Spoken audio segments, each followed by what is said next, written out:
Hey everyone, today we're going to be doing a book review of Great Mental Models Volume 3. This book was, I feel like it's not that long, but it felt very long in the sense that I don't know why, this book was just it was so redundant.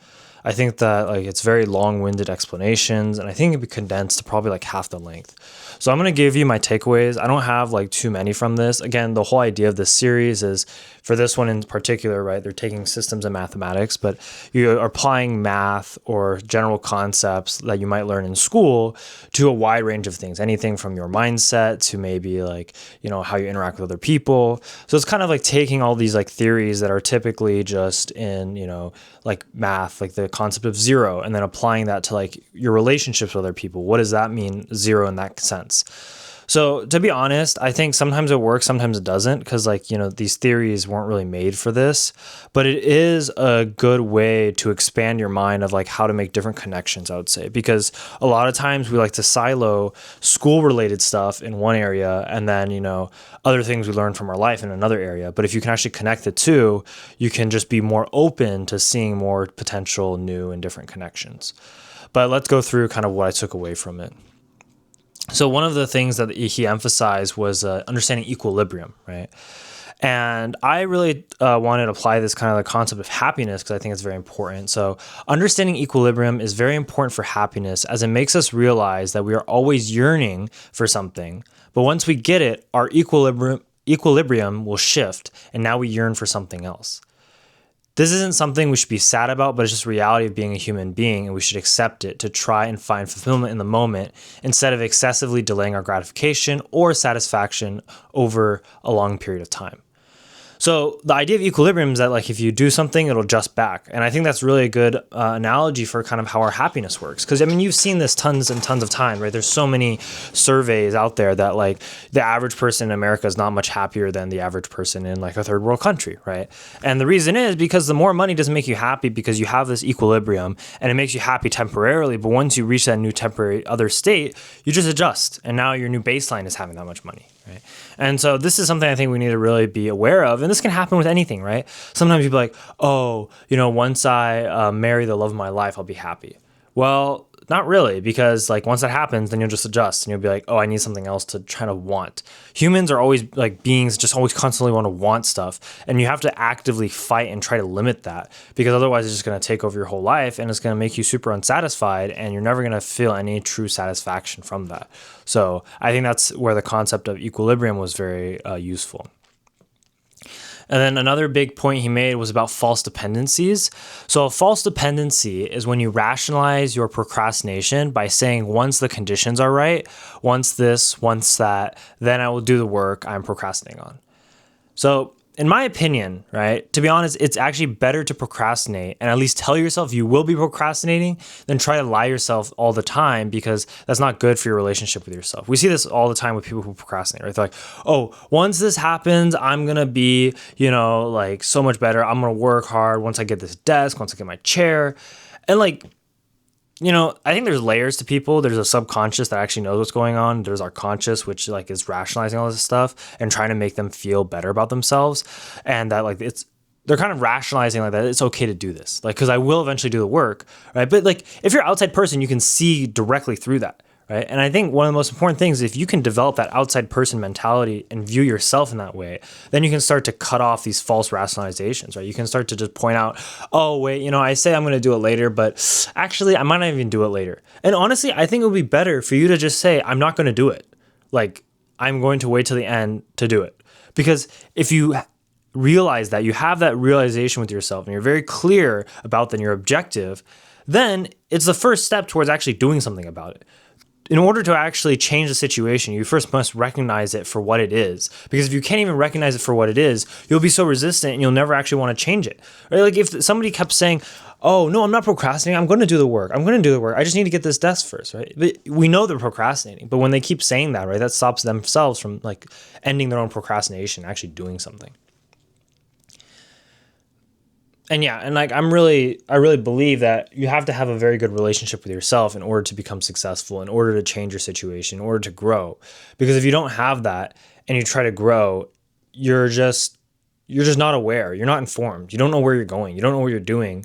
You have part of you that's like completely sabotaging everything, and you're trying to go one direction, and part of you is pulling the other way. Okay, another big concept was talking about bottlenecks. So identifying and addressing bottlenecks is the highest yield or highest return on your time and effort, because this is where the progress is most limited. And by freeing this part up, you allow for the most improvement going forward. I think this was really important, kind of obvious, but yeah, if there's like so you have to understand not all work is the same, right? Certain amounts of work, certain things you do will have a very high yield.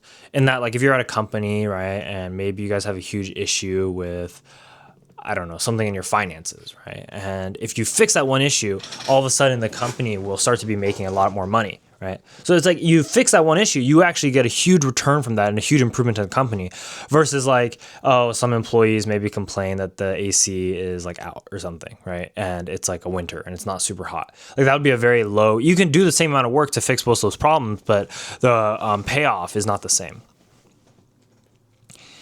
Okay, and then there was a big a point about scaling, and kind of I thought this was actually pretty useful for company stuff. So you're saying in the book there's this like kind of anecdote about different Japanese companies, right? So Japanese companies are able to stay around for so long because they stay small. Scaling up comes with a large number of problems that need to be addressed simultaneously, and many companies listed on the S&P 500 have only lasted for 24 years, showing how difficult it is to maintain this success over time. Bigger is not always better. So I think this is something I really learned a lot from the startup book I read, The Lean Startup. That book really made me understand that a startup is pretty much a changing game. So you have a certain set of, let's say, 100 problems you need to deal with at the initial stages. Once you start getting some success, you have another 100 problems that the 100 problems now switch into something else. But now you have a new set of 100 problems that you can't address because you were working on something else before. So now you have to dedicate your time to these new set of 100 problems, and they have to do with scaling, because as soon as you imagine the company as like a ball or something that's moving and morphing and shaping it, like going into different shapes, right?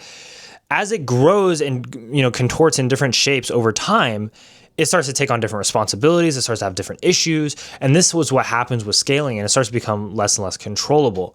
And this is really why, of course, yeah, everybody wants to have $1 billion company, right? Everybody wants to have their name known. Everyone wants to be the next, big entrepreneur. But there are certain, benefits to staying small. And there are definitely a lot of small businesses out there that are successful. And that just comes down from a very fundamentals perspective. You don't have to be huge to be successful. If you do things correctly with a close, tight-knit team that you trust and they work hard, you can actually get quite a lot done. And you don't need to necessarily scale. So I think it really, makes you think twice before having the default response of just scaling. And in the story, he was using Japanese companies. So there was this like temple making company for like making Buddhist temples that's been around since the Roman Empire collapsed and is still around today. So it's like, how on earth are they able to like keep that, company culture and just like keep it going over time? Of course, it's very challenging, but because they are relatively a smaller company, it's more possible, which I think is important.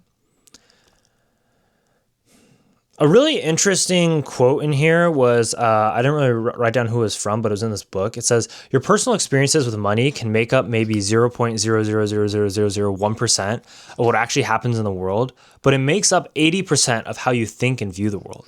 And I think this is true for anything. Like our experiences and how we view things and our mindset, right, may actually be completely wrong, but it plays a huge disproportionate role in how we think about things. And this is really why individually we each need to become less sure of certain things, because like if you're so sure about everything, it is a fact that you have to be wrong about some things. And therefore, if you're less sure about things, you open up more to the questioning aspect to actually figure out what you are truly right about and what you are truly wrong about. And you can constantly adjust with that. A lot of people now, I think, just view that it's their way or the highway. And the truth of the matter is it's not like that, right? Like I may spend my whole life reading and having experiences and trying to grow, but I will not know certain things that I don't know. And I will try as much as possible to, grow and just widen my expertise and knowledge. But there are like physical limits. And I think we just forget that sometimes. And it's important to always constantly try to overcome those. But I think the most important thing is just try to open your mind to different possibilities, because I think there are a lot of different possibilities that we don't even know about that could happen. And we, as we get older, tend to get very boxed in to having our mind, focused in a certain direction, right? We say, oh, this is the reality and it can only go this way. And that's why, new change comes along, and a lot of times older people can't handle it. It's not because they're not smart. It's just because they've gotten so set in their ways after years and years of kind of that reinforcement that their way is correct. Okay. The last big concept that I took away from this was the idea of pseudo-randomness. Pseudo, like false randomness. So a lot of times, you think, okay, I can make something random, right? Or like humans can make things random, or events are actually random. Events can seem random, and there are some events that are truly random, but the events that seem random could also just seem that way and not actually be random. And it's because we have limitations in our mind that we can't actually perceive the patterns that are causing the events that seem random to actually occur. One example of this was that there was a magician, and the magician was not a very good magician in the sense that sometimes his tricks wouldn't work, but he wasn't really using the same trick over and over again. What he was actually doing was making different probabilistic bets with different people who he would pull up on stage randomly. And because for example, he would ask them to pick a random word or a random number. And if you actually aggregate a lot of data over time, you realize people's random words and random numbers are not that random. For example, if you ask someone to pick a number between 1 and 5, the majority of people may pick 3. Of course, that won't work every time, but it points to the fact that there is a level of pseudo-randomness, right? Where us as individuals, if I asked you to pick a random number and you picked 3, you would say, no, that's actually a random number because in my head, I can consider that to be a random number. But you may not be aware of the internal factors of your subconscious that are leading you towards that, right? For example, if you came from a different culture, would you pick a different number, right? If you had different experiences, if you had trauma or you didn't have trauma, would that lead you to pick a different number? So I think there's a lot of things that actually do influence what we consider to be random. For example, another part of this was the most random color was just blue. And that was the most popular, random quote unquote color. And it just shows that a lot of those major colors, right? For example, blue, red, maybe pink, green, those kind of colors will probably be picked the most. And then you won't really have the other colors that nobody's ever heard of. And that means that this is not actually a random number generator. For example, when you use a random number generator, a lot of times you'll actually see that sometimes you keep clicking it again and again, some numbers repeat. And then humans start to think, oh, because the number has repeated, that means it cannot be random. But that's not true. It is actually random. And that just shows that logically we have a lot of fallacies in our mind that, really hinder us. And of course, this is why I think it's investing in trading is very difficult for people, because it requires you to be very objective and able to see these patterns. But if we can't even see them in ourselves, how do you expect to do that in, let's say, the stock market? But yeah, that's kind of a tangent. So overall, I don't know. I would rate this book maybe a 4, maybe. This is just too long, I think. So, but I think overall it's good to just see these different anecdotes, hear about them, because it's definitely useful. And yeah, if you have any other questions, put them in the comments below. Make sure to subscribe for more, and I'll see you in the next video.